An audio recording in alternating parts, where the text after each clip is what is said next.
based. I get it.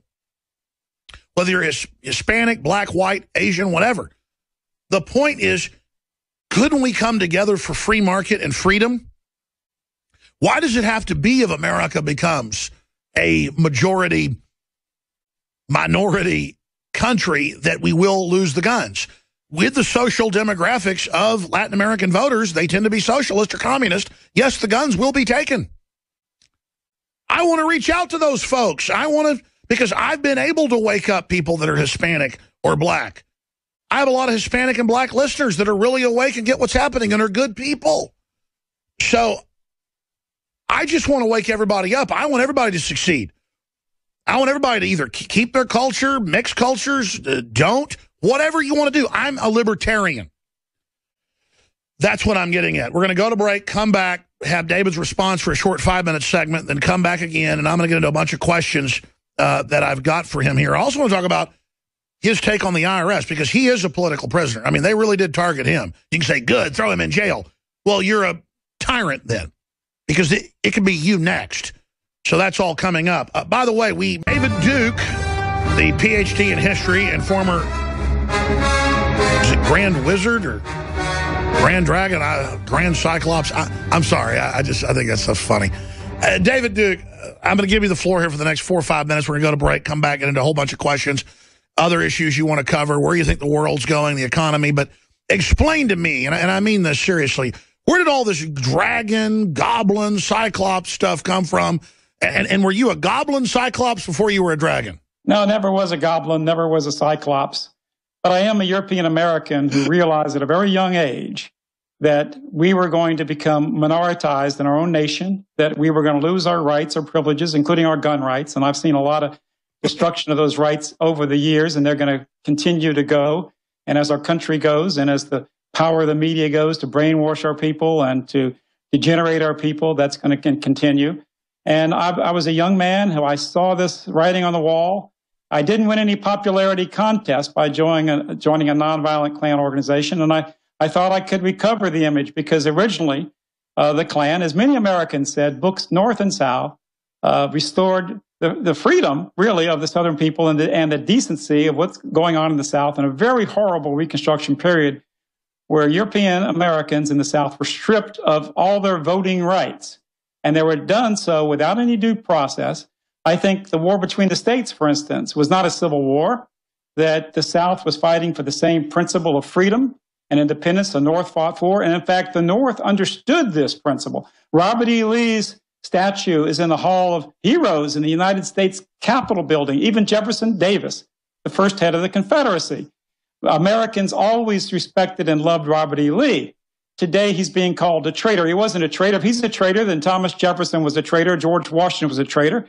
And the attack on Southern heritage is nothing more than an attack on entire European heritage, because now they're talking about taking down statues of Thomas Jefferson, who gave us our Bill of Rights.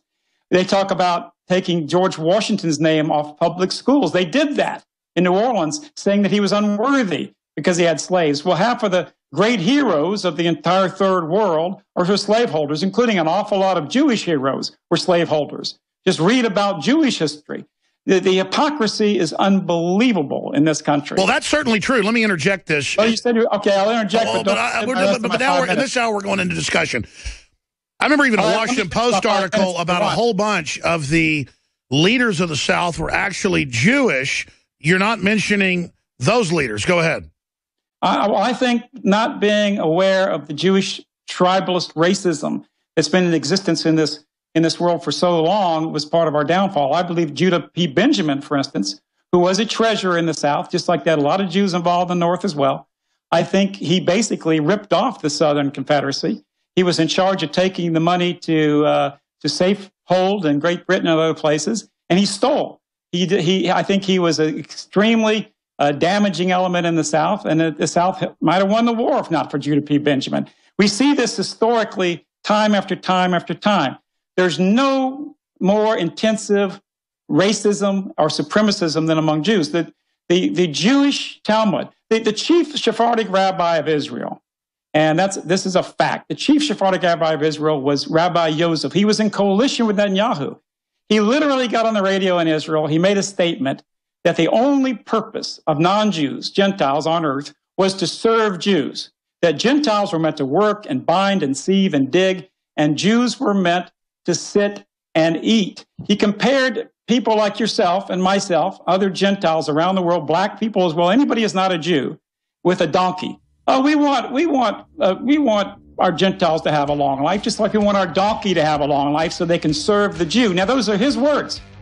Now, this was not some sort of extreme, strange Jew somewhere in Israel. This guy was in coalition with Netanyahu in the government, and when he died, Joseph had the biggest funeral in the history of the state of Israel. All right, David Duke's our guest. We're debating. So David Duke is basically saying to a great extent there's a worldwide Jewish conspiracy that's behind the New World Order to push these agendas. And so then I would ask the question, would civilization have any problems if the Jews were all sent in a space capsule to another planet? And I'm going to ask him that question in a moment. In fact, I want to go through a bunch of questions for David Duke, and then he can spend a few minutes here and there in this hour on his views about the different topics he's covering. And it's fine, David. People can go to davidduke.com and see your videos and your talking points and, you know, the things you talk about. And I've heard most of this from other people of your ilk. I'm really trying to understand, though, your worldview on things and where you see things going. Before we go any further, I have a book here written by Paul R. Ehrlich, Ann H. Ehrlich, John P. Holdren, and I think those folks are Gentiles. One of them's the White House science czar, Population, Resources, Environment. They talk about putting fluoride in the water to reduce fertility of everybody and to reduce IQ. And I guess you might think I'm a conspiracy theorist for talking about that. Here's Harvard, impact of fluoride on neurological development in children, massive IQ reductions. So that's Reuters. What do you think about water fluoridation? Because I just never hear the white nationalist worried about that. And, you know, I don't want black babies, white babies, you know, Hispanic babies, anybody having their IQ lowered 15, 20 points, having bone cancer. Autism was 1 in 25,000 30 years ago. Now it's 1 in 56. It's set by 2025, CDC says, to be 1 in 3. Something's going on here. And I see it as a eugenics operation, and I have the documents. And when I study the eugenicist, it comes out of the British royalty funding in the 1850s, the movement that created biometrics and computers and our whole world. And I see Thomas Watson and his Hollerith machines and Hitler. And I'm not saying it's a Nazi conspiracy or a white supremacist conspiracy. I'm saying it's a scientific cult conspiracy. My dad had a Jewish professor at UT who was the head of the botany department. And he'd come over here from before World War II from Germany. And my dad was one of the smartest in test scores when he was a junior in high school. So he was already in UT during the summers as part of an advanced program. And they took the 160 smartest and had like the 5 or 6 smartest of those. And he got invited to dinner. And we're basically told, well, it's not like Hitler's eugenics, but it's eugenics to better humanity and, you know, kind of control society. And, you know, I'm Jewish, but you know, this eugenics is the best thing. And, of course, that was one of the people. The others were Gentiles telling my dad this. So all I'm getting at, David Duke, is everything the Jews. What happened pre-Jew? Would there be any problems? What should be done with the Jews if you were right? The Jewish question. I mean, what's the solution to that, to pose the question that Adolf Alois Hitler posed? And then finally, what is your view of Adolf Hitler? No people. And thanks for the opportunity finally. You told me 5 minutes and then another 5 minutes, but that's okay. So don't be a crybaby, Duke. Your guys can all bean count. You're going to get to talk as much as I do. You can bean count all day. You're getting to talk. You're getting to talk. I'm not being a crybaby. I'm just trying to defend my right to make sure I have a fair say here. That's all. And that. Well, don't spend all your time. I just talked for 3 minutes. I wouldn't be much of a man, would I? Because I want to make sure that I stand up for myself. And as you stand up for yourself, you're a very manly guy. And I'm going to stand up for myself, too, in terms of I think you are standing up for yourself. Now, that'd be a good pay-per-view. I definitely am. You're older than me, but you want to have a boxing match. I You're a don't pretty want to tough guy in prison. I just want my fair time. Come on, let's go. So look, here's a situation. Let's go through this. What you're talking about. All this scatter now, this conduct. We just ought to talk about question after question, one at a time. Okay, let's do it. So many things. Anyway, let's talk about some of these things. Adolf Hitler. Well, first you ask me first. Do I get a chance to answer your questions? What's my position on fluoridation? Absolutely against it. I've talked about it many times. I've written about it. I think it's destructive and poisonous. Now, the book that you mentioned by the Ehrlichs, and I don't know about the third guy, they are absolutely Jewish. And wow. They are, there's no, I know you say don't Jew, but let me tell you something. People are amazed. Now, if you want to talk about murder or what you consider to be eugenics, it depends on what eugenics is. Every family in the natural history of the world, every Christian family wanted their child to marry a good family, a family with a good record, healthy people. Some people call that eugenics. I don't agree with I don't believe in sterilizing people. No, that's natural selection. No, it's not natural selection. What happens is the people that control the society with the way the welfare system's structured, with the society structured, is that we have the least capable people, the least people who can think for themselves and be free, having the most children. And there's no question that intelligence and other aspects of humankind and other personality aspects have an inherited component.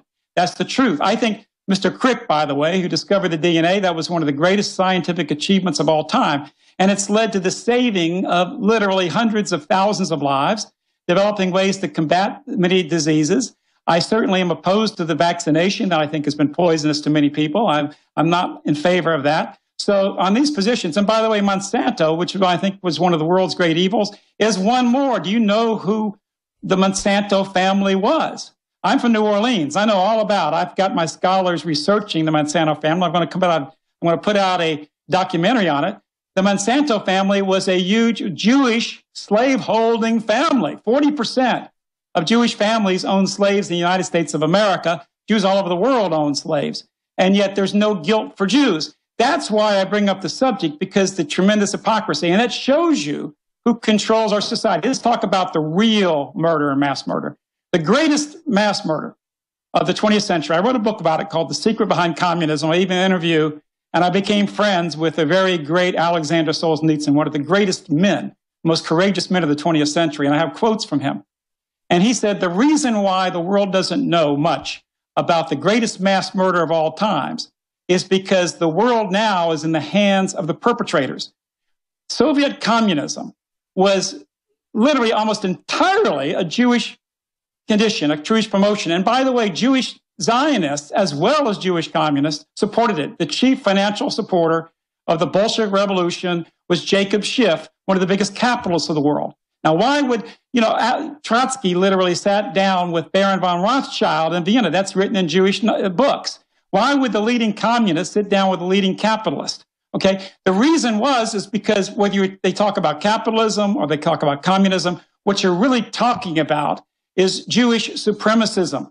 They've gained control over both things. And in communism, my good friend, we need to talk about this more on your show, my show, and in the world. We hear about the Holocaust every day of your life. You want my opinions on Hitler. How about your opinions and all of our opinions on Yagoda, who, if you read Jewish publications in Israel, they talk about Yagoda. They say we must admit some of the greatest mass murderers of all time were Jewish. They talk about Yagoda killing 10 million Christians in Russia and others. And we had 9 million people heard about or killed in Ukraine by the Bolshevik Jews. I'm talking about complete domination by these Jewish elements, these Jewish tribalists. I can prove that. Go to my site, davidduke.com, watch my videos on it. And this is not even, there's no movies about this horrible massacre of humanity, this attack against Christianity. Of course not. All you get every day of your life is about Hitler and the 6 million. I know that there are atrocities done by the National Socialists, but why don't we start answering the question of why all we hear about is the 6 million? Why don't we hear about the 10 million Christians? Why don't we hear about the fact that Israel itself, our quote ally, committed terrorism against the United States? They admitted their terrorism in the Lavon affair. They literally attacked the USS Liberty, no question about it. Our Secretary of State at the time said this specifically, that it was a deliberate attack by Israel. They killed 34 American young sailors and fighting men. They wounded 174